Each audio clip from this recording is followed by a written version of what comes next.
नमस्कार, आपण पाहत आहे कोकणचं नंबर 1 महा चॅनल कोकण सात लाईव्ह बातमीपत्रात आपलं स्वागत। सुरुवात करूया हेडलाईन्सनं। हेडलाईन्सचे प्रायोजक आहेत टायझर प्रेझेंटिंग सॅटिन स्टेट शर्ट्स। सिंधुदुर्गातील पहिला सर्वात उंच राष्ट्रध्वज कणकवलीत फडकणार। रक्षाबंधना दिवशीच घडला अनर्थ, कारच्या धडकेत तरुण जागीच ठार। आणि खाते वाटप कधी होणार, दीपक केसरकरांनी दिली महत्त्वाची माहिती। हेडलाईन्सचे प्रायोजक आहेत टायझर प्रेझेंटिंग सॅटिन स्टेट शर्ट्स। आता पाहूया सविस्तर बातम्या। दोडामार्ग ग्रीन एनी प्लॉट तसेच फार्म लँडचा भव्य प्रकल्प। हा प्रकल्प मोपा आंतरराष्ट्रीय विमानतळापासून अवघ्या 35 मिनिटांच्या अंतरावर। प्लॉटसाठी गुंतवणूक अवघ्या 15 लाखांपासून। अधिक माहिती आणि बुकिंगसाठी संपर्क विनायक 93 590 10 657। दोडामार्ग ग्रीन। स्वातंत्र्याच्या अमृत महोत्सवानिमित्त कणकवली तहसीलदार कार्यालयाजवळ अनोखा उपक्रम राबवण्याचा निर्णय तहसीलदार RJ पवार यांनी घेतला आहे। सिंधुदुर्ग जिल्ह्यातील पहिला सर्वात उंच राष्ट्रध्वज कणकवली तहसील कार्यालयासमोर 15 ऑगस्ट रोजी फडकणार आहे। सिंधुदुर्ग जिल्ह्यातील सर्वात उंच राष्ट्रध्वज हा कणकवली तहसीलदार कार्यालयासमोर फडकवण्यात येणार आहे। या ध्वजाची उंची 75 फूट असणार आहे। रत्नागिरी जिल्ह्यात 100 फूट उंच राष्ट्रध्वज फडकवण्यात येतो। त्यानंतर आता सिंधुदुर्गात प्रथमच 75 फूट राष्ट्रध्वज कणकवली तहसीलदार कार्यालय इथं उभारण्यात येत आहे। या राष्ट्रध्वजाची लांबी 21 फूट तर रुंदी 14 फूट असणार असून मुंबईवरून हा राष्ट्रध्वज मागवण्यात आलाय। आज या राष्ट्रध्वजासाठी स्तंभ उभा करण्यात आलाय। हा स्तंभ उभा करण्यासाठी खास कोल्हापूरवरून मनुष्यबळ मागवण्यात आलाय। यामध्ये दीपक काशीत यांनी या राष्ट्रध्वजाचा स्तंभ गुरुवारी सायंकाळी क्रेनच्या सहाय्याने उभारण्यात आला। यावेळी कणकवली प्रांताधिकारी वैशाली राजमाने, तहसीलदार RJ पवार, नायब तहसीलदार शिवाजी राठोड हे देखील उपस्थित होते।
आताच प्रांत मॅडमने जसे बोलल्यात की स्वातंत्र्याचा अमृत महोत्सव साजरा करत असताना राज्य शासनाने स्वराज्य महोत्सव साजरा करण्याचा जो काही 9 ऑगस्ट ते 17 ऑगस्ट या कालावधीमध्ये साजरा करण्याबाबतच्या ज्या काही निर्देश दिलेले आहेत त्या निर्देशामध्ये सगळ्या गोष्टी करायच्या होत्या। त्यातला ही एक राष्ट्रध्वज 75 फुटाचा उभारायचा हे डोक्यात घेऊन आपण हे काम केलेलं आहे.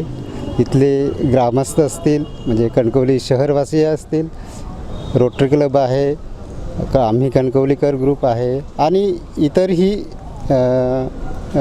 दानशूर व्यक्ती आहेत. यांच्या माध्यमातून हा लोकसहभागातनं हे इथलं सुशोभीकरण असेल किंवा हे राष्ट्रध्वजाचा स्तंभ उभारणं हे आहे. त्यामुळे मला आनंद वाटतो आणि आमचे वरिष्ठ अधिकारी प्रांत मॅडम, RD सर आणि जिल्हाधिकारी मॅडम यांच्या मार्गदर्शनानुसार हे काम आपण पूर्णतः नेण्याचा प्रयत्न केलेला आहे आणि तो 15 ऑगस्ट दिवशी फडकेल त्या दिवशी एक वेगळा आनंद असणार आहे. भारतीय स्वातंत्र्याच्या अमृत महोत्सवानिमित्त स्वराज्य महोत्सव साजरा करताना शासनानं काही निर्देश दिले होते आणि त्याच्यामध्ये प्रत्येक दिवसाचा कार्यक्रम आखून दिलेला आहे की निबंध स्पर्धा आहेत, वक्तृत्व स्पर्धा आहेत, वृक्षारोपण आहे. त्याचबरोबर सर्व जी कार्यालय आहेत त्या कार्यालयांची स्वच्छता, सुशोभीकरण, विद्युतला म्हणजे लाईटनिंग करणं आणि त्याच्यात एक मोठा हे दिला होता की 75 फुटी राष्ट्रध्वज मुख्यालयामध्ये लावावा आणि आपला आकामचा म्हणजे आझादी का अमृत महोत्सवचा आकामचा लोगो हा लावावा दर्शनी भागामध्ये, अशा सूचना दिल्या होत्या. त्यानुसार तहसील कार्यालयामध्ये तहसीलदार आपले पवार रावसाहेबांनी विशेष मेहनत घेऊन पहिल्यांदा सिंधुदुर्ग जिल्ह्यातला पहिलाच असा 75 फुटी राष्ट्रध्वज लावण्याचं त्यांनी ठरवलं आणि ते शिवधनुष्य त्यांनी अगदी इतका प्रचंड पाऊस असताना आणि इतके प्रतिकूल सगळं असताना त्यांनी ते शिवधनुष्य यशस्वीपणे पेललेलं आहे आणि आज आपल्यासमोर हा राष्ट्रध्वजाची उभारणी झालेली आहे आणि आम्हाला सगळ्यांना अभिमान आहे की तहसील प्रशासनामार्फत हा जिल्ह्यातला पहिला 75 फुटीचा ध्वजस्तंभ उभारला गेलेला आहे आणि 15 ऑगस्ट या आपल्या स्वातंत्र्य दिनाच्या अमृत महोत्सवी दिवशी हा आपल्या कणकवली शहरामध्ये मोठ्या अभिमानानं आणि तेजानं फडकणार आहे आणि आपल्या सगळ्यांनाच आपल्या सगळ्यांच्या दृष्टीनं ती एक अभिमानाची गोष्ट आहे. नमस्कार, कोकण साद लाईव्हमध्ये आपलं स्वागत आहे. सिंधुदुर्ग जिल्ह्यातील सर्वात उंच राष्ट्रध्वज हा कणकवलीमध्ये फडकवण्यात येणार आहे आणि हा कणकवलीमधील तहसीलदार कार्यालयासमोर फडकवण्यात येणार आहे. आपण पाहतो आहोत की स्वातंत्र्याच्या अमृत महोत्सवानिमित्त हा राष्ट्रध्वज फडकवण्यात येणार आहे. तशी जय्यत तयारी देखील ह्या तहसीलदार कार्यालयाच्या समोर केलेली आहे. स्वातंत्र्याचा अमृत महोत्सव हे फ्लेक्स देखील लागले आहेत आणि त्याच दरम्यान प्रांताधिकारी वैशाली राजमाने यांनी देखील येथे पाहणी केली. नेहमी ते येथे येऊन हा राष्ट्रध्वज उभारण्यासाठी जे कामकाज चालतं त्याची पाहणी करतात. तसंच तहसीलदार कणकवली RJ पवार यांनी देखील विशेष मेहनत घेतलेली आहे. त्यांनी ही की हा राष्ट्रध्वज सर्वात उंच सिंधुदुर्ग जिल्ह्यातील पहिला जो सर्वात उंच राष्ट्रध्वज हा फडकवण्यात येणार असल्याचे त्यांनी सांगितले आणि याची उंची 75 फूट असून हा जो राष्ट्रध्वज आहे हा 75 फूट असून सिंधुदुर्ग जिल्ह्यातील हा पहिलाच आहे. त्यानंतर ह्याच्यावर जो ध्वज फडकवण्यात येते 15 तारीखला हा राष्ट्रध्वज फडकवण्यात येणार आहे. तसेच ह्याची जी फ्लॅग आहे, हा जो फ्लॅग आहे, झेंडा आहे, त्याची जी लांबी आहे ती 21 फूट आहे, रुंदी आहे ती 14 फूट आहे आणि सर्वात जास्त आकर्षण आहे की हा जो फ्लॅग ज्यावेळी फडकेल त्यावेळी कणकवलीवासियांना खूप आनंद होईल, कारण कणकवलीवासियांसाठी ही आनंदाची गोष्ट आहे. कणकवलीवासियांसाठी हा आनंदाचा क्षण असणार आहे, कारण 15 ऑगस्ट दिवशी हा राष्ट्रध्वज फडकवल्यानंतर पूर्णतः कणकवलीचे सर्वच नागरिक असतील, तालुक्यातील जे आजूबाजूची लोक असतील हे इथे उपस्थित राहणारे, शासकीय अधिकारी असतील हे सर्वजण इथे उपस्थित राहणार. त्यामुळे कणकवलीकरांना हा अभिमान आहे की हा राष्ट्रध्वज आपल्या कणकवलीत फडकला जातोय. कॅमेरामॅन आनंद तांबेसह उमेश बुचडे, कोकण साद लाईव्ह, कणकवली. संपूर्ण कोकणसह जगभरातील ताज्या घडामोडी सर्वात प्रथम पाहण्यासाठी कोकणचं नंबर 1 महा चॅनल कोकण साद लाईव्हचं यूट्यूब चॅनल सबस्क्राईब करा आणि लेटेस्ट अपडेटसाठी बेल आयकॉन क्लिक करा. उधळलेली भूपाळी रामपारी दिशा नाही उजळल्या आल गोकुळ आपुल्या दारी निर्भेळ आणि सकस चवीच गोकुळ लई भारी गोकुळ दूध संघाची दर्जेदार दुग्ध उत्पादने गोकुळ दूध, दही, तूप, दूध powder, cooking butter, table butter, paneer, इलायची श्रीखंड, आंबा श्रीखंड, फ्रूट श्रीखंड, ताक आणि लस्सी. गोकुळ दूध आणि दर्जेदार दुग्ध उत्पादने. चव आहे कोल्हापुरी. गोकुळ लई भारी. महाडनजीक वीर टोळगावाच्या हद्दीत मुंबई गोवा महामार्गावरती गुरुवारी 11 ऑगस्टला 2 कारची समोरासमोर जोरदार धडक होऊन भीषण अपघात झाला आहे. यामध्ये होंडा सिटी कारमधील वडगर गोरेगाव इथं राहणाऱ्या अनिकेत अशोक महाडिक या तरुणाचा जागीच मृत्यू झाला आहे. होंडा सिटीमधील प्रियंका अनिकेत महाडिक वय 25, प्रतीक अशोक महाडिक वय 20, अनिशा अशोक महाडिक वय 20, नीतप्रिया नितीन खैरे वय 3, हरीश विजय मोरे वय 20 हे सर्व राहणार वडघर गोरेगाव.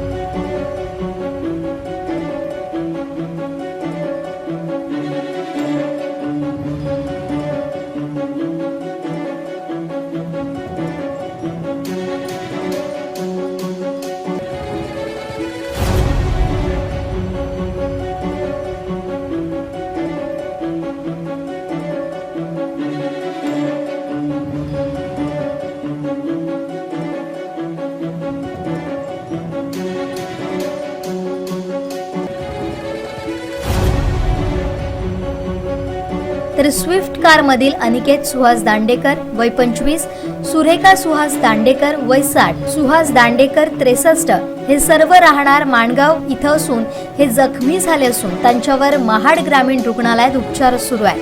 अधिक तपास महाड पोलिसांच्या वतीनं सुरू आहे. नितेश लोखंडे, कोकण 7 लाईव्ह, महाड. संपूर्ण कोकणसह जगभरातील ताज्या घडामोडी सर्वात प्रथम पाहण्यासाठी कोकणचं नंबर 1 महा चॅनल कोकण 7 लाईव्हचं यूट्यूब चॅनल सबस्क्राईब करा आणि लेटेस्ट अपडेटसाठी बेल आयकॉन क्लिक करा. तांबूस फुटता उधळलाली भूपाळी रामपारी दिशा नाही उजळल्या आल गोकुळ आपुल्या दारी. निर्भेळ आणि सकस चवीच गोकुळ लई भारी. निर्भेळ आणि सकस चवीच गोकुळ लई भारी. चव आहे कोल्हापुरी गोकुळ लई भारी. चव आहे कोल्हापुरी गोकुळ लई भारी. गोकुळची दर्जेदार दुग्ध उत्पादने. गोकुळ अस्सल चव कोल्हापूरची. चव आहे कोल्हापुरी गोकुळ लई भारी. मंत्रिमंडळ विस्तार झाला असला तरी अजूनही खाते वाटप करण्यात आलं नाही. त्यामुळे विरोधकांकडून सत्ताधाऱ्यांना चांगलं धारेवर धरलं जात आहे. याबाबत मंत्री आणि शिंदे गटाचे प्रवक्ते आमदार दीपक केसरकर यांना विचारलं असता ते काय म्हणाले पाहूयात.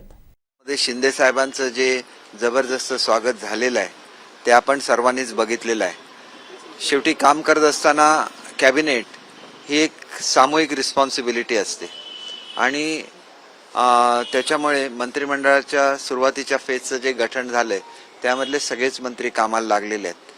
माझ्या जिल्ह्यात जात असताना आणि विशेषतः स्वातंत्र्याचा 75वा आपण महोत्सव साजरा करतोय, स्वातंत्र्य दिन साजरा करतोय, अशा वेळेला जात असताना आपल्यावर जी जबाबदारी दिलेली आहे त्या पार्श्वभूमीवर आपल्याकडे डिपार्टमेंट कुठलंही असलं तरी त्या जिल्हाधिकाऱ्यांशी चर्चा करून तिथली परिस्थिती जाणून घेणे आणि महाराष्ट्रामधल्या जनतेला न्याय देत असताना आपल्याकडे प्रत्येक दिवस प्रत्येक क्षण महत्त्वाचा असतो आणि म्हणून आज मी जसं पुण्याला भेट देतोय तसंच साताऱ्याला भेट देणार आहे, कोल्हापूरला आहे, उद्या सकाळी परत कोल्हापूरमध्ये काही चर्चा आहेत आणि तिथून माझ्या सिंधुदुर्ग जिल्ह्यामध्ये सुद्धा मी जाणार आहे आणि नंतर आपला जो स्वातंत्र्याच्या महोत्सवा 75व्या महोत्सवानिमित्त जे कार्यक्रम ठेवलेत त्याच्यामध्ये सुद्धा सहभागी होणार आहे.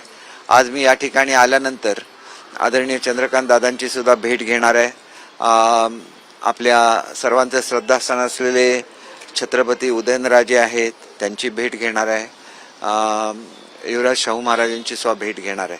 शेवटी असं होतं की ही आपली श्रद्धास्थानं असतात आणि महाराष्ट्राचा विकास होत असताना ज्या छत्रपतींच्या नावाने आपण राज्य चालवतो त्यांच्याबद्दल आदर व्यक्त करणं, त्यांचे आशीर्वाद घेऊन पुढे मार्गक्रमण करणं हे चालू असतं. आज सकाळी मी शिर्डीवरून माझं दौरा सुरू केला आणि त्या ठिकाणी सुद्धा ज्यावेळेला मी गृह खात्याचा मंत्री होतो त्यावेळेला झिरो क्राईम सिटी शिर्डी बनावी अशी माझी अपेक्षा होती, कारण भारतातील सर्व भागातून भाविक शिर्डीला येत असतात आणि त्यावेळेला त्यांना आमच्या वाहतूक पोलिसांकडून कुठला त्रास होता कामा नये, तिथं रांगेत असलेल्या भाविकांच्या कुठल्या चोरी होता कामा नये. भाविक ज्यावेळेला बाहेर येतात त्यावेळेला आपण बघितलं की अनेक लोक जे त्यांच्याकडून काहीतरी दान मिळेल म्हणून त्यांच्या मागे लागतात. या प्रकारामुळे आपल्या राज्याची एक चुकीची प्रतिमा ही लोकांच्यापर्यंत जाते. मग त्याला अल्टरनेट काय करता येईल? मुंबईसारखी आपली महाराष्ट्राची राजधानी आहे, तिथं जेव्हा एखादा पर्यटक येतो आणि त्याच्या मागे जर कोणी असं लागलं तर भारत देशाबद्दलची एक चुकीची प्रतिमा जाते. याच्यासाठी आमच्याकडे ॲक्ट, आमच्याकडे अँटी बेगिंग ॲक्ट आहे, त्याचा इफेक्टिव्हली वापर होत नसेल तर मग संबंधित आता आमचे ज्याला गृहमंत्री कार्यभार सांभाळतील त्याला ह्या गोष्टीची मी निश्चितपणे त्यांच्याशी चर्चा करणार आहे की आपल्याला कोण हे आपल्याला शेवटी अधिकार कोणाचा असतो? मुख्यमंत्री महोदयांचा असतो जाहीर करणं. ते जाहीर करतील जे कोण असतील. आता माझ्याकडे कुठलं खातं आहे मला माहिती नाही, परंतु महाराष्ट्रामध्ये पोटेन्शियल आधी काय होतं की आधी कार्यालय द्यायला लागतात. कार्यालय ज्याला मिळतात त्यावेळेला आपण जाऊन चार्ज घेऊ शकतो. कार्यालयांचं वाटपाचं काम सध्या चालू आहे आणि मागच्या वेळेला सुद्धा मी ज्यावेळेला शपथ घेतली होती त्यानंतर 45 तासानंतर मला माझं खातं कळलेलं होतं. त्याच्यामुळे खात्याच्या वाटपामध्ये वेळ होतो असं बिलकुल नाही. काही प्रक्रिया असते शासनामध्ये, ती प्रक्रिया सुरू आहे. ती झाल्यानंतर आम्हाला आमची खाती कळवण्यात येते. गृह खाते आमदार नाराज आहेत ज्यांना मंत्रिपद मिळाली नाही असं बिलकुल नाही. बघा असं आहे की पहिल्या टप्प्यामध्ये आपण एक गोष्ट लक्षात घेतली पाहिजे की अनेक आमचे मंत्री आपलं मंत्रिपद सोडून या संपूर्ण जो उठाव झाला त्याच्यामध्ये सहभागी झालेले होते. अशा वेळेला आम्हाला फक्त जर 9 मंत्रिपदं मिळाली तर त्याच्यापैकी 7 तर आमचे मंत्री होते ज्यांनी मंत्री असताना सुद्धा ते बाहेर पडलेले होते. अशा परिस्थितीमध्ये 2च लोक कोण घ्यायची हा सुद्धा यक्ष प्रश्न, हा पेच हा मुख्यमंत्री महोदयांच्या समोर सुद्धा होता. आणि म्हणून खरं तर भरतशेठ गोगावले हे आमचे प्रतोद होते आणि आपण सर्व गुवाहाटीपासून गोव्यापर्यंतचे सगळे चित्र बघितलं असेल तर शिंदे साहेबांच्या दोन्ही बाजूला आम्ही 2 जण बसलेलो असायचो. मुख्य प्रवक्ता म्हणून मी आणि प्रतोद म्हणून भरतशेठ गोगावले. पण शेवटी आमच्या दोघांपैकी एकालाच घ्यायला लागलं. अशा वेळेला भरतशेठ गोगावलेंनी स्वतःहून सांगितलं की मी मागे राहतो, तुम्ही सहभागी व्हा. हा जो मनाचा मोठेपणा असा थोडासा पहिल्या फेजमध्ये दाखवायला लागतो, कारण 9च मंत्रिपदं सुरुवातीच्या काळामध्ये आमच्या वाट्याला आलेली होती. ज्यावेळेला मंत्रिपदाचा दुसरा टप्पा येईल त्याला सर्वांनाच संधी मिळणार आहे आणि त्याच्यामध्ये एक गोष्ट अशी होती की आमच्याकडे 2 अपक्ष मंत्री होते आणि 2 मंत्र्यांपैकी एकाच मंत्र्याला घेतलं असतं तरी त्याच्यातून एक वेगळा संदेश हा जाऊ शकला असता. बच्चू कडू हे खरं तर ज्येष्ठ आहेत, ते एका पक्षाचे अध्यक्ष सुद्धा आहेत, आमचे अत्यंत प्रिय असे ते आमदार आहेत. त्यांचा योग्य तो मान दुसऱ्या टप्प्यामध्ये ठेवला जाणार आहे तसं आम्हाला मुख्यमंत्री महोदयांनी सुद्धा सांगितलेलं आहे. त्याच्यामुळे मी सुद्धा गेल्यानंतर माझे अतिशय चांगले संबंध आहेत. मी जाऊन भेट घेईन आणि असं रागवण्यासारखं काही नाही, कारण मला स्वतःला खात्री नव्हती की मी सुद्धा येऊ शकेन की नाही मंत्रिमंडळामध्ये. एवढी अगदी पोझिशन होती की संख्या कमी होती. भाजप मंत्री घेतलेत मंत्रिमंडळात अशी टीका होती. संजय राठोड प्रामुख्याने एक गोष्ट आपल्याला लक्षात घेतली पाहिजे की हा आरोप कित्येक महिन्यांपूर्वी केला गेला होता. जवळजवळ आता वर्ष होत आलेलं आहे आणि त्या दरम्यान जी चौकशी झाली त्याच्यामध्ये कुठेही ते दोषी आढळलेले नाही, त्यांच्यावर दोषारोप पत्र ठेवण्यात आलेलं नाहीये. एखाद्या समाजाचं प्रतिनिधित्व ज्यावेळेला करता त्यावेळेला तुम्ही लाखो लोकांचं प्रतिनिधित्व करत असतात आणि अशा लाखो लोकांनी एकत्र येऊन ज्यावेळेला तत्कालीन मुख्यमंत्री महोदयांची भेट घेतलेली होती त्यांनी सुद्धा त्यांना आश्वासन दिलेलं होतं जर दोष त्यांच्यावर काही नाही आला तर आम्ही त्यांना पुन्हा मंत्रिमंडळात घेऊ. त्यांनी आपलं वचन पूर्ण केलं नसलं तरी हे एक बंजारा समाजाला दिलेलं वचन, महाराष्ट्राच्या मुख्यमंत्र्यांनी दिलेलं वचन होतं आणि त्याची पूर्तता व्हायला पाहिजे. जर त्यांच्यावर काही दोष आढळला पुढच्या काळामध्ये, एक तर असं आहे की कुठलंही प्रेशर हे पोलीस डिपार्टमेंटवर येणार नाही. याच्यापूर्वीच त्यांच्याविरुद्ध काही आढळलेलं नाही, त्यांचा याच्यामध्ये हात आढळलेला नाही. परंतु महिलांच्या बाबतीत आम्ही एवढे आमचं बघण्याचा दृष्टिकोन वेगळा आहे. त्यांना न्याय मिळाला पाहिजे ही आमची भावना असते आणि त्याच्यामुळे चित्रा वाघजी असं म्हणत असतील की ह्याच्यामध्ये अधिकची चौकशी झाली पाहिजे तर ती चौकशी सुद्धा होईल आणि त्याच्यामध्ये आम्ही आपल्याला खात्री देतो की निपक्षपातीपणे ती चौकशी होईल. परंतु जर ते दोषीच नसतील तर मग त्यांना मंत्रिमंडळातून लांब ठेवावं असं का म्हणण्यात येतंय हा सुद्धा भाग आहे. दोषी आढळले असते निश्चितपणे त्यांना घेतलंच नसतं ना आणि हा प्रश्न वारंवार विचारला जातोय. बघा, विरोधकांकडे आता काही मुद्दे शिल्लक राहिलेले नव्हते. अगोदर काय म्हणायचे की याच्यातले 15 लोक परत येणार, 20 लोक परत येणार. प्रत्यक्षात ज्यावेळेला आम्ही परत आलो त्याला असलेल्यामधला एक कमी झाला. आणि आम्ही जर एकत्र राहिलो तर आणि कितीतरी लोक कमी होणार आहेत. कारण लोकांची कामं होत नव्हती, ती त्यांची सुद्धा कामं होतच नव्हती ना. आणि नाराजी त्यांच्या मनामध्ये सुद्धा होती. परंतु उठाव करायला एक धैर्य लागतं. प्रसंगी ते धैर्य ते दाखवू शकले नाही. नाहीतर सगळेच्या सगळे, 1-2 वगळता सगळेच्या सगळे आमदार या उठावामध्ये सहभागी झाले असते, याची मला खात्री आहे. सर, आरेवरून फडणवीस यांनी प्रत्यक्षात उद्धव ठाकरेंवर यांच्यावर टीका केली आणि त्यांनी युगो उद्धव ठाकरेंचा यामध्ये आढा आला. एक गोष्ट अशी असते बघा की मी स्वतः सौनिक साहेबांना भेटलेलो आहे. सौनिक कमिटीचा तो रिपोर्ट होता आणि त्या रिपोर्टमध्ये जर आपण बघितलं तर जवळजवळ 20 किलोमीटर नुसतंच गाडीचं हे धावणार आहे. म्हणजे त्या गाडी जी असते ती वळवण्यासाठी जिथं जायला लागते तिथं ते 20 किलोमीटरचं अंतर आहे. म्हणजे पैशाचा किती अपव्यय होईल. आणि हे जर वेळेत पूर्ण झालं असतं. कालच आम्ही आमच्या मंत्रिमंडळामध्येच्या पहिल्या कॅबिनेटमध्ये जे मेट्रोचा खर्च आहे त्याला 10,000 कोटी रुपयाची वाढ झालेली आहे. शेवटी ही वाढ जी होते हे शेवटी जनतेवर बोजा पडत असतो. एखाद्या गोष्टीमुळे आपण जर असे प्रकल्प थांबवून ठेवले त्याच्या किमतीमध्ये वाढ होते. आणि आपण एक गोष्ट लक्षात घेतली पाहिजे की शेवटी कार्बन एमिशन रस्त्यावरच्या ट्रॅफिकमुळे एवढं होत असतं की हे जे आपण म्हणतो की त्या वृक्षांनी कापल्यामुळे जे हे एमिशन कमी झालं असतं, तर हे केवळ 8 ते 10 दिवसामध्ये भरून येणारं एमिशन आहे. म्हणजे वर्षभरामध्ये किती कार्बन एमिशन जर मेट्रो सुरू झाली नाही तर होईल आणि त्याचा पर्यावरणावर केवढा प्रचंड परिणाम होईल याचं आपण लक्षात घेतलं पाहिजे. आणि दुसरं, सुप्रीम कोर्टाने याच्या बाबतीतली परवानगी दिलेली होती आणि ज्याला आपण 1 झाड कापतो त्याला आपण 10 झाडांची लागवड सुद्धा करत असतो. शेवटी अनेक वेळेला आपण बघा, आपलं एअरपोर्ट होत असताना त्या ठिकाणी मॅनग्रोव्ह सुद्धा काढण्याची परवानगी दिली, परंतु 100 कोटीचा मॅनग्रोव्ह फाउंडेशन सुद्धा त्या ठिकाणी निर्माण झालं. शेवटी पर्यावरणाचं रक्षण करत असताना योग्य रीतीने त्याचं नियोजन झालं पाहिजे. आणि असं नियोजन झालं तर पर्यावरणाची कुठलीही हानी न करता आपली जी प्रगती आहे ही प्रगती चालू राहते. शेवटी प्रगती ही सर्वसामान्य जनतेसाठी असते आणि पर्यावरण सुद्धा सर्वसामान्य जनतेसाठीच असतं. आणि म्हणून पर्यावरणाचा जर तुम्ही विचार केला तर मागच्या काळामध्ये आमचे जे वनमंत्री होते मुनगंटीवार साहेब यांनी कोट्यावधी वृक्षांची लागवड केलेली होती. संपूर्ण कोकणसह जगभरातील ताज्या घडामोडी सर्वात प्रथम पाहण्यासाठी कोकणचं नंबर 1 महा चॅनल कोकण 7 लाईव्हचं यूट्यूब चॅनल सबस्क्राईब करा आणि लेटेस्ट अपडेटसाठी बेल आयकॉन क्लिक करा. अपघातासारख्या कोणत्याही इमर्जन्सीसाठी आता प्रवासाची रिस्क घेण्याची गरज नाही. कारण आता कणकवलीत सर्व अत्याधुनिक सुविधांनी सुसज्ज आहे डॉक्टर नागवेकर हॉस्पिटल आणि नर्सिंग होम. अत्याधुनिक ट्रॉमा केअर, अत्याधुनिक ambulance, trauma care surgeon, neurosurgeon उपलब्ध, रक्तपेढीची सुविधा, 20 किलोमीटर परिसरात ॲम्ब्युलन्सची मोफत सुविधा. डॉक्टर नागवेकर हॉस्पिटल आणि nursing home 24/7 emergency service. Mobile 9852 108 108 आणि 8803 108 108. भुईवावडा घाटात दुपारी दरड कोसळली. यामुळे घाटातील वाहतूक सायंकाळी उशिरापर्यंत ठप्प होती. अनेक वाहने घाटात अडकून पडली होती.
संपूर्ण कोकणसह जगभरातील ताज्या घडामोडी सर्वात प्रथम पाहण्यासाठी कोकणचं नंबर 1 महा चॅनल कोकण 7 लाईव्हचं यूट्यूब चॅनल सबस्क्राईब करा आणि लेटेस्ट अपडेटसाठी बेल आयकॉन क्लिक करा. तांबूस फुटता उधळलाली भूपाळी रामपारी दिशा नाही उजळल्या आल गोकुळ आपुल्या दारी निर्भेळ आणि सकस चवीच गोकुळ लई भारी. गोकुळ दूध संघाची दर्जेदार दुग्ध उत्पादने गोकुळ दूध, दही, तूप, दूध powder, cooking butter, table butter, paneer, इलायची श्रीखंड, आंबा श्रीखंड, फ्रूट श्रीखंड, ताक आणि लस्सी. गोकुळ दूध आणि दर्जेदार दुग्ध उत्पादने. चव आहे कोल्हापुरी. गोकुळ लई भारी. स्वातंत्र्याचा अमृत महोत्सव अंतर्गत शिरोडा येथे आयोजित जिल्हास्तरीय कार्यक्रमात ऐतिहासिक मिठाच्या सत्याग्रहाच्या आठवणींना उजाळा देण्यात आला. यावेळी सादर करण्यात आलेले चित्ररथ आकर्षण ठरले, तर जिल्हाधिकारी के मंजुलक्ष्मी यांनी सर्वांच्या मनात देशभक्ती निर्माण होण्यासाठी असे कार्यक्रम प्रेरणादायी असल्याचं सांगितलं आहे.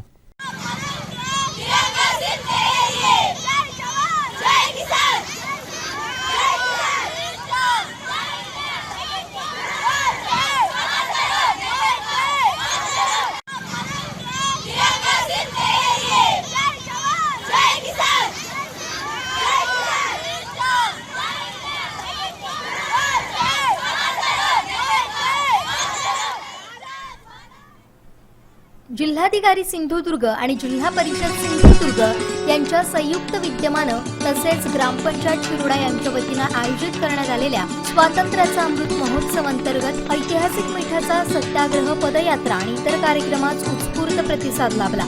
यावेळी सादर करण्यात आलेले स्वातंत्र्य सैनिकांची वेशभूषा आणि चळवळीचा प्रसंग सादर करणारे चित्ररथ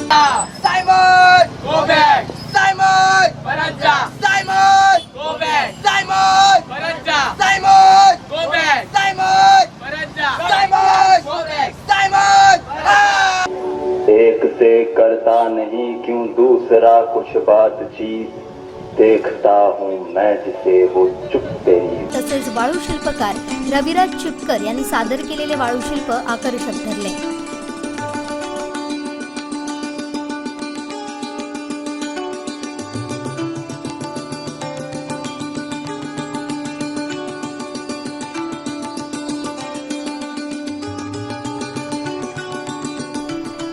जिल्हाधिकारी के मंजुलक्ष्मी, मुख्य कार्यकारी अधिकारी प्रजित नायर, पोलीस अधीक्षक राजेंद्र दाभाडे, प्रांताधिकारी प्रशांत पानवेकर यांच्या हस्ते दीप प्रज्वलन करून येथील सत्कार समारंभ आणि सांस्कृतिक कार्यक्रमाला सुरुवात करण्यात आली.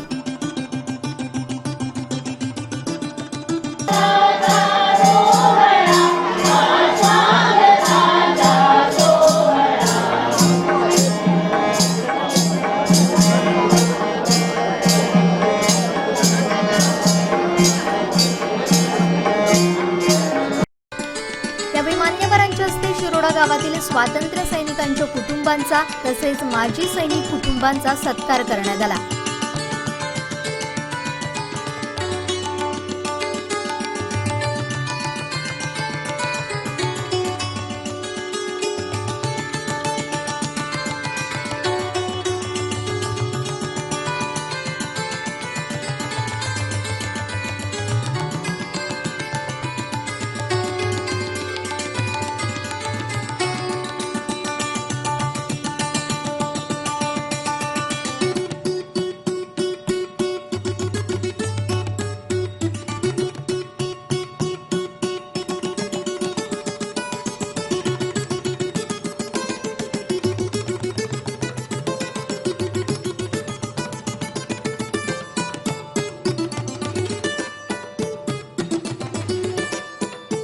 यानंतर देशसेवेवर आधारित पथनाट्य, देशभक्तीपर गीत, नृत्य आणि लघुपट सादर करण्यात आला.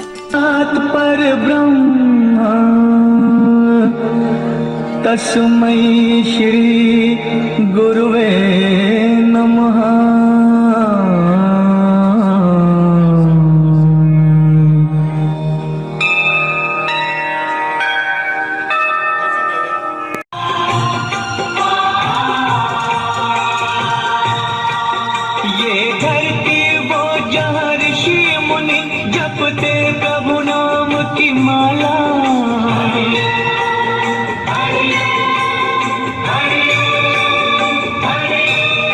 हर बार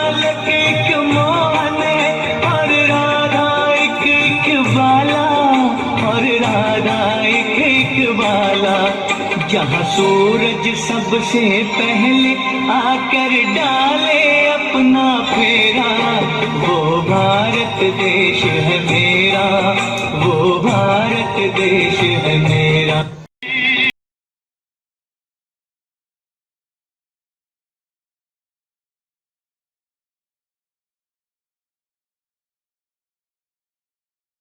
राजा राम पतित पावन सीताराम, ईश्वर अल्लाह तेरो नाम, सबको सन्मति दे भगवान, रघुपति राघव राजा राम पतित पावन सीताराम।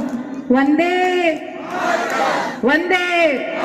यावेळी उपमुख्य कार्यकारी अधिकारी श्री तनपुरे, राजेंद्र पराडकर, विनायक ठाकूर, तहसीलदार प्रवीण लोकरे, गटविकास अधिकारी विद्याधर सुतार, पोलीस निरीक्षक अतुल जाधव, शिरोडा सरपंच मनोज जुगवेकर, जिल्हा परिषदेचे माजी आरोग्य आणि शिक्षण सभापती प्रितेश राऊळ, रेडी सरपंच रामसिंग राणे, आरवली सरपंच तातोबा कुडव, सागर तीर्थ सरपंच शेखर कुडव, शिरोडा उपसरपंच राहुल गावडे, सदस्य कौशिक परब, विस्तार अधिकारी श्री धुरी, श्री गोसावी, पंचायत समितीचे माजी उपसभापती सिद्धेश परब, जयप्रकाश चमणकर, भाई मंत्री, ग्रामपंचायत सदस्य रवी पेडणेकर, दिलीप गावडे, वेदिका शेट्ये, स्वरूपा गावडे, विशाखा परब, रोहिणी खोबरेकर, ग्रामविकास अधिकारी सुनील चव्हाण, माजी सरपंच शुभांगी कासकर, राजन गावडे, विजय पडवळ, शिरोडा व्यापारी संघ अध्यक्ष राजन शिरोडकर, आरवली उपसरपंच रीमा मेस्त्री यांच्यासहित महसूल विभाग, पंचायत समिती तसेच ग्रामपंचायत शिरोडा अधिकारी कर्मचारी, महिला बचत गट, विद्यालय,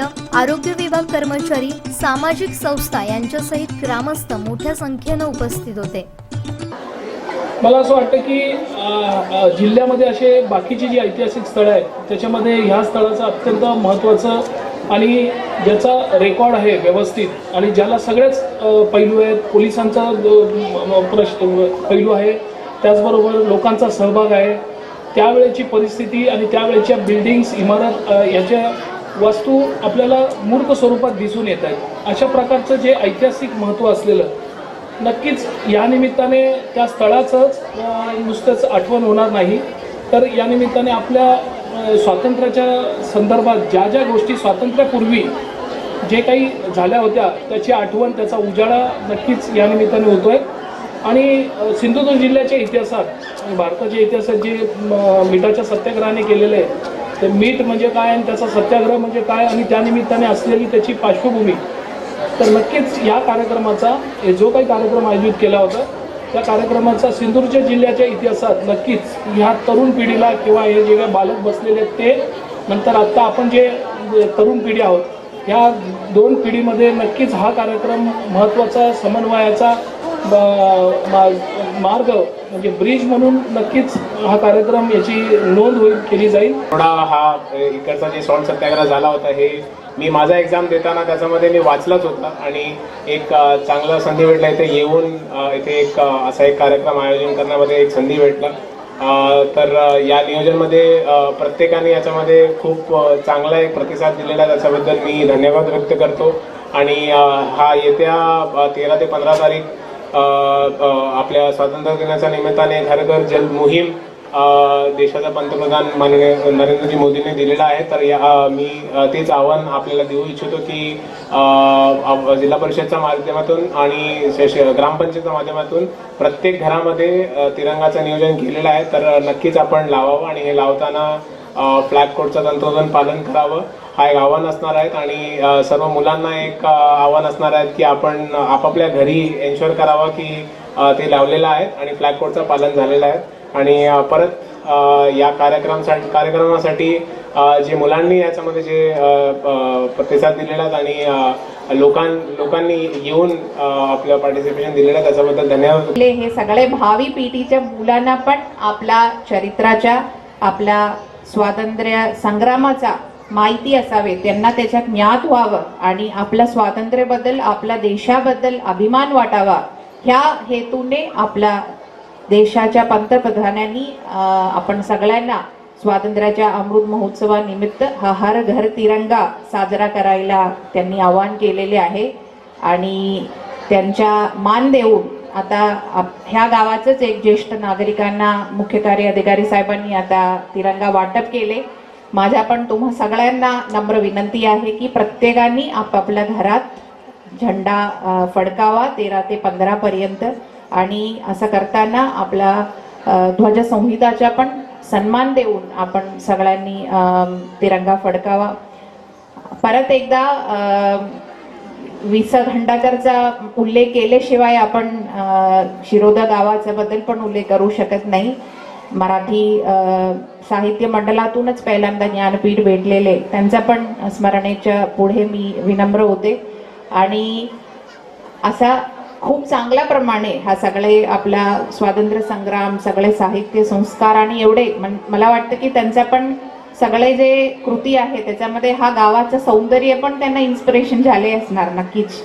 तर आणि आपण पण जिल्ह्यात सिंधुदुर्ग जिल्हा हा पर्यटन जिल्हा म्हणून ओळखतात, आणि आपल्या पर्यटन जिल्ह्यातलंच अति सुंदर असलेले गाव हा शिरोडाचा आहे.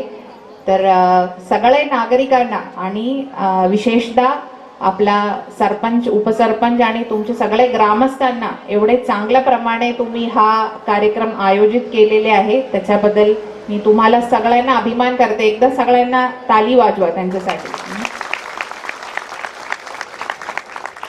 त्याच्यासोबत आपल्या जिल्हा परिषदचे मुख्य कार्यकारी अधिकारी, डेप्युटी CO VP, SBMच्या आपला उपमुख्य कार्य अधिकारी, आमच्या तहसीलदार साहेब, BDO साहेब, PI साहेब सगळ्यांनी ह्याच्यासाठी कष्ट घेतलेले आहे. सगळ्यांना परत एकदा मी अभिनंदन करते. आणि आज सरपंच साहेबांनी पण सांगितले की आपला महात्मा गांधीजींचे स्मारक बद्दल तुमचं जे इच्छा आहे आणि एवढे वर्ष 10-12 वर्ष पासून तुम्ही त्याच्यासाठी प्रयत्न करत आहोत.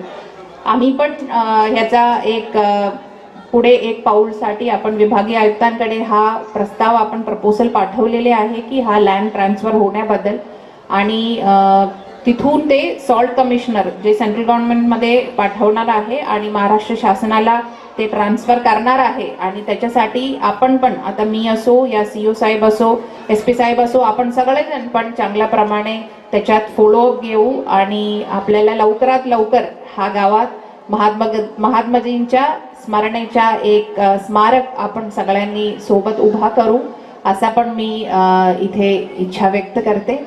यावेळी प्रस्तावना सादर करताना शिरोडा सरपंच मनोज उपवेकर यांनी प्रशासनाचे आभार मानले. संपूर्ण कोकणसह जगभरातील ताज्या घडामोडी सर्वात प्रथम पाहण्यासाठी कोकणचं नंबर 1 महा चॅनल कोकणसात लाईव्हचं YouTube चॅनल सबस्क्राईब करा आणि लेटेस्ट अपडेटसाठी बेल आयकॉन क्लिक करा.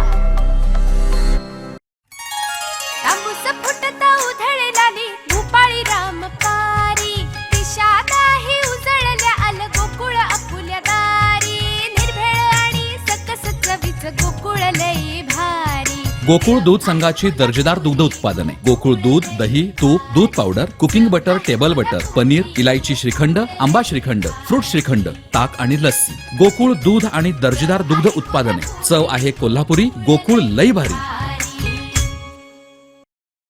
स्वातंत्र्याचा अमृत महोत्सव अंतर्गत शिरोड्यात आयोजित कार्यक्रमात तयार झालेल्या देशभक्तिमय वातावरणात जिल्हाधिकारी के मंजुलक्ष्मी यांना आपल्या गाण्याचा मोह आवरता आला नाही. आपल्या भाषणावेळी त्यांनी म्हटलेल्या रघुपती राघव राजाराम या गाण्यावरती विद्यार्थ्यांनी व उपस्थितांनी साथ दिली. राजा राम पतित पावन सीताराम, ईश्वर अल्लाह तेरो नाम, सबको सन्मति दे भगवान, रघुपति राघव राजा राम पतित पावन सीताराम. वंदे वंदे वंदे. जय हिंद, जय महाराष्ट्र. संपूर्ण कोकणसह जगभरातील ताज्या घडामोडी सर्वात प्रथम पाहण्यासाठी कोकणचं नंबर 1 महा चॅनल कोकणसात लाईव्हचं YouTube चॅनल सबस्क्राईब करा आणि लेटेस्ट अपडेटसाठी बेल आयकॉन क्लिक करा.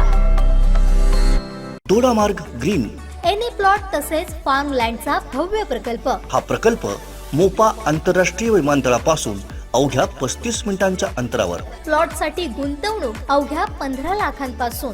अधिक माहिती आणि बुकिंगसाठी संपर्क विनायक 93 590 10 657 दोडामार्ग ग्रीन. स्वातंत्र्याच्या 75व्या अमृत महोत्सवानिमित्त babies world and kids world इथं लहान मुलांसाठीच्या कोणत्याही वस्तूंवरती स्पेशल डिस्काउंट असणार आहे. ही ऑफर 13 ते 15 ऑगस्टपर्यंत मर्यादित असणार आहे. स्वातंत्र्याच्या 75व्या अमृत महोत्सवानिमित्त बेबीज वर्ल्ड या दालनात education toys, birthday gift, soft toys, baby brush, swing, pram, cradles, diapers, walker यांसह नवजात बालकांपासून 5 वर्षांच्या मुलांसाठीच्या सर्व वस्तू उपलब्ध आहेत.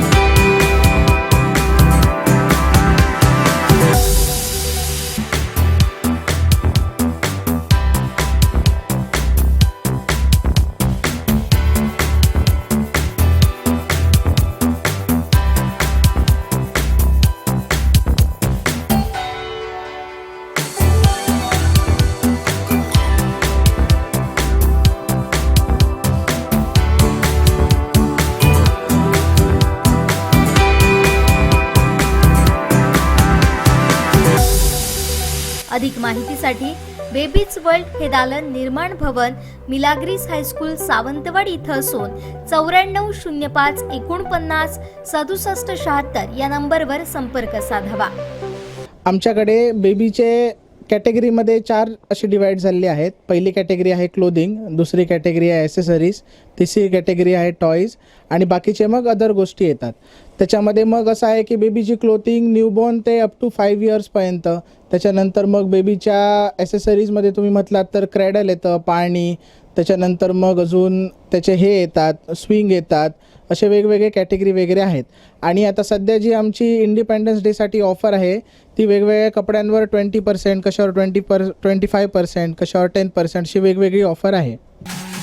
Kids world kids wear and accessories या दालनात ॲक्सेसरीज अँड टॉयजमध्ये bag, purse, handbag, raincoat, caps, mind games, educational games, scientific game आदी उपलब्ध आहेत. तर 6 ते 12 वर्षांच्या मुलांसाठी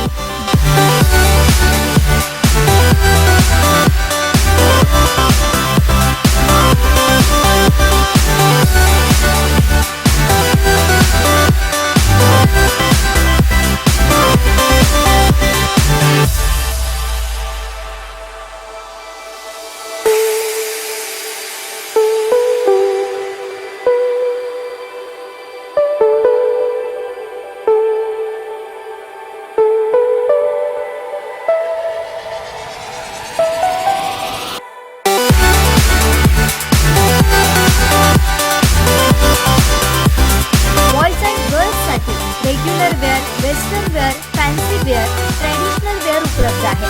बर्थडे डेकोरसाठी balloons, ribbons, party hats, birthday banner, candles, streamer, theme songs आदी ते रिटर्न गिफ्ट देण्यासाठी piggy bank, kids secret diary, stationery sets, craft items, colour sets आदी उपलब्ध आहेत.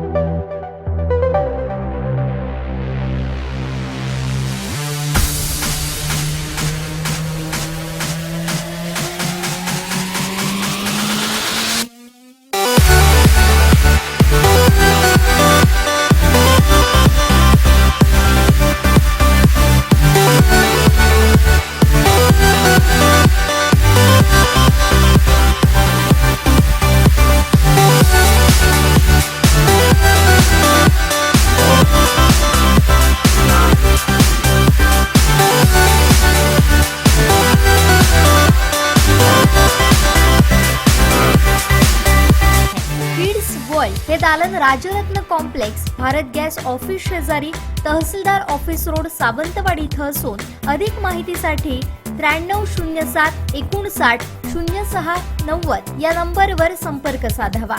आणि आमची एक दुसरी ब्रांच आहे किड्स वर्ल्ड म्हणून. तिकडे आमची कॅटेगरी आहे 6 ते 14 वर्षापर्यंत. तिकडे जी आमची कॅटेगरी आहे ती birthday decoration, clothing, educational toys आणि रिटर्न गिफ्ट्स हे 4 कॅटेगरी आहेत. तिकडे पण 6 ते 12-14 वर्षापासून लागणाऱ्या गर्ल्स आणि बॉईजला वेस्टर्न ट्रेडिशनल ड्रेस वगैरे सगळ्या प्रकारचे आहेत. आझादी का अमृत महोत्सव निमित्त बेबीज वर्ल्ड किड्स वर्ल्डच्या या खास ऑफरचा आजच लाभ घ्या. संपूर्ण कोकणसह जगभरातील ताज्या घडामोडी सर्वात प्रथम पाहण्यासाठी कोकणचं नंबर 1 महा चॅनल कोकण 7 लाईव्हचं यूट्यूब चॅनल सबस्क्राईब करा आणि लेटेस्ट अपडेटसाठी बेल आयकॉन क्लिक करा. अपघातासारख्या कोणत्याही इमर्जन्सीसाठी आता प्रवासाची रिस्क घेण्याची गरज नाही, कारण आता कणकवलीत सर्व अत्याधुनिक सुविधांनी सुसज्ज आहे डॉक्टर नागवेकर हॉस्पिटल आणि नर्सिंग होम. अत्याधुनिक ट्रॉमा केअर, अत्याधुनिक ambulance, trauma care surgeon, neurosurgeon उपलब्ध, रक्तपेढीची सुविधा, 20 किलोमीटर परिसरात ॲम्ब्युलन्सची मोफत सुविधा. डॉक्टर नागवेकर हॉस्पिटल आणि nursing home 24/7 emergency service. Mobile 9852 108 108 आणि 8803 108 108. आपल्याला एक गोड बातमी देण्यासाठी मी बोलवलेली आहे. आपल्याला आठवत असेल की काही महिन्या अगोदर मी सन्माननीय मंत्री ज्योतिरादित्य शिंदेजींना जाऊन दिल्लीला भेटलो होतो आणि मी त्यांना विनंती अशी केली होती की चिपी विमानतळामध्ये मुंबईला जाणाऱ्या आता एकच विमान उडतं आणि ते पण फक्त 70 सीटचं आहे आणि त्याच्यामुळे फार मोठी गैरसोय चाकरमान्यांची होते, आपण स्थानिक जनतेची पण होते. पर्यटनाला खऱ्या अर्थाने वाढवायचं असेल तर जास्तीत जास्त फ्लाईट आपल्या चिपीतून मुंबईकडे गेले पाहिजे आणि मुंबईतून इथे उडल्या पाहिजेत, अशी विनंती मी त्यांना पत्राद्वारे आपल्याकडे केली होती. त्याच्या बातम्याही आपण लोकांनी छापल्या होत्या किंवा दाखवल्या होत्या. सांगायला आनंद वाटतोय की ऐन गणेश चतुर्थीच्या ह्या काळामध्ये जेव्हा केंद्र सरकारकडून ज्यादा ट्रेन सोडल्या जात आहेत, आमचं राज्य सरकार अजून त्याच्यावर भर पडून एसटी गाड्या पण सोडेल. पण येणाऱ्या 18 ऑगस्टपासून मुंबई ते चिपी आणि चिपी ते मुंबई हे गणपती काळासाठी स्पेशल फ्लाईट सोडण्याचा निर्णय हा घेण्यात आलेला आहे. म्हणजे आता असलेली सकाळची एक फ्लाईट जी मुंबईतून 11:30ला उडते आणि सिंधुदुर्गात जवळपास 12:50ला पोचते आणि सिंधुदुर्गातून 1:30 वाजता निघाल्यानंतर मुंबईत 3 वाजता पोचते.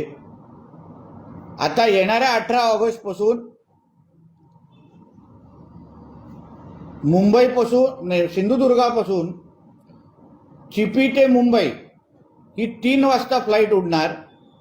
मुंबईला 4:30ला पोचणार, 4:20ला पोचणार, 4:30 नाही 4:20ला पोचणार आणि मग 4:45ला तिथून मुंबईकडून फ्लाईट निघणार. ती संध्याकाळी 6 वाजता आपल्या चिपी विमानतळाकडे पोचणार. म्हणजे अशा आता 2 फ्लाईट आपल्याला येण्या जाण्यासाठी, मुंबईकडून येण्यासाठी आणि इथून जाण्यासाठी आपल्याला 2 फ्लाईट उपलब्ध होत आहेत. यासाठी प्रामुख्याने मी सन्माननीय केंद्रीय मंत्री ज्योतिरादित्य शिंदे साहेब असतील, सन्माननीय केंद्रीय मंत्री आमचे राणे साहेब असतील, एअर अलायन्सचे ते फ्लाईट असणार, म्हणजे एअर अलायन्सचे जे प्रमुख आहेत त्यांचेही मी आभार मानतो. त्यांच्याही संपर्कात मी होतो. चिपी विमानतळाची परवानगी देण्यासाठी मी सन्माननीय आमचे वीरेंद्र महेशकरांचं आणि किरण जे तिकडचे MD आहेत त्यांचे आभार मानतो. अदानी इकडे मुंबईचं एअरपोर्ट आहे आणि मी स्वतः त्यांच्याशी बोलल्यानंतर या स्पेशल विमानाला पार्किंगची सोय ही मुंबई विमानतळामध्ये करून देण्यासाठी मी अदानी एअरपोर्ट आणि त्यांचे जे प्रमुख अधिकारी आहेत त्यांचेही मनापासून आभार मानतो. ही आत्ता जी एअर अलायन्सची जी फ्लाईट जी 70 सीटची आहे तशीच अजून एक फ्लाईट ॲड झालेली आहे म्हणजे अजून 70 सीट या गणपतीच्या काळात आपल्याला उपलब्ध होणार आहेत. आणि तुम्ही वेळ बघितली की वेळ आपल्यासाठी अतिशय सोयीस्कर आहे की सकाळी 11:30ला आलेला व्यक्ती हा परत संध्याकाळी दिवसभराचं काम संपून परत मुंबईच्या दिशेने जाऊ शकतो.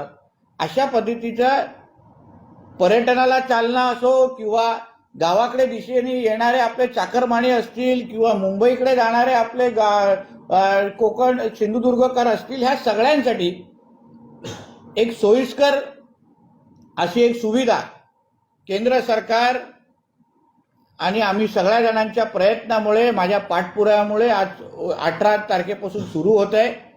मला निश्चित पद्धतीने याचा मनापासून समाधान आहे की जे प्रयत्न मी सुरू केले ते प्रयत्नामुळे येणाऱ्या दिवसामध्ये गणेश चतुर्थीकडे येण्यासाठी लोकांना अजून मदत होईल, अजून सोयीस्कर होईल.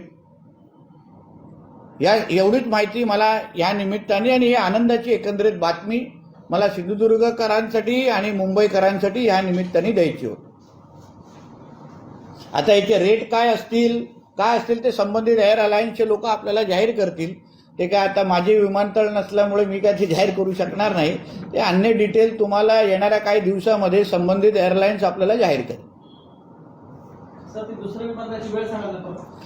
ते मुंबईवरून 3 वाजता निघणार, 4:20ला आपल्या सिंधुदुर्ग चिपी विमानतळाकडे लँड होणार, 4:20. परत 4:45ला उडणार चिपीवरून आणि संध्याकाळी 6 वाजता मुंबईला पोहोचणार.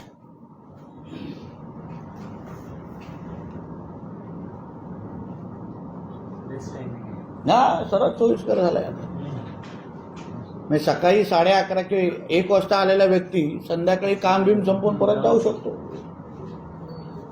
एक साधारण हे गणपती उत्सवासाठी आम्हाला परवानगी मिळालेली आहे, पण आमचा प्रयत्न असेल का कायमस्वरूपी हा विषय चालू राहणार ते आम्ही 2 महिन्यानंतर त्यांच्याशी बोलू. पण आता हे एक स्पेशल गणपती उत्सवासाठी त्यांनी आम्हाला ही परवानगी दिलेली आहे. संपूर्ण कोकणसह जगभरातील ताज्या घडामोडी सर्वात प्रथम पाहण्यासाठी कोकणचं नंबर 1 महा चॅनल कोकण 7 लाईव्हचं यूट्यूब चॅनल सबस्क्राईब करा आणि लेटेस्ट अपडेटसाठी बेल आयकॉन क्लिक करा. शेवटी ठळक घडामोडी पुन्हा एकदा. हेडलाईन्सचे प्रायोजक आहेत टायझर प्रेझेंटिंग सॅटिन स्टेट शर्ट्स. सिंधुदुर्गातील पहिला सर्वात उंच राष्ट्रध्वज कणकवलीत फडकणार. रक्षाबंधना दिवशीच घडला अनर्थ, कारच्या धडकेत तरुण जागीच ठार. आणि खातेवाटप कधी होणार, दीपक केसरकरांनी दिली महत्त्वाची माहिती. हेडलाईन्सचे प्रायोजक आहेत टायझर प्रेझेंटिंग सॅटिन स्टेट शर्ट्स. बातमीपत्रात वेळ झाली ती थांबण्याची. पाहत राहा बदलत्या कोकणचा बुलंद आवाज. कोकणचा नंबर 1 महा चॅनल कोकण 7 लाईव्ह. धन्यवाद.